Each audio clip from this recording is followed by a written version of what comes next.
Attorney Vic Rodriguez for Senator number 56. Attorney Vic Rodriguez, posible ang pagbabago. Vic Rodriguez, walang talo, matalino, mabait, honest. Oh, si Rodriguez, kandidato ko ha? Yes.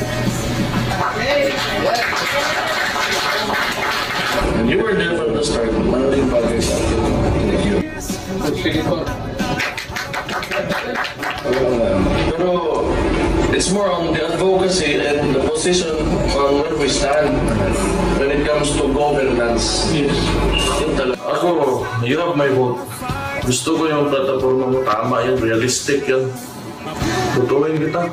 Salamat, Mayor. Salamat. Maraming salamat. Narinig niyo yung sinabi ni Mayor Baste. Maraming salamat.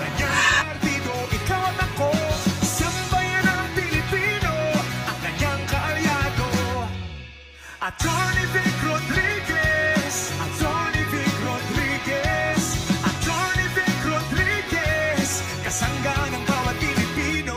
Let's not give up on our nation. Let's not give up on the Filipino. Let us not give up our fight and our war on corruption. Republika ng Pilipinas.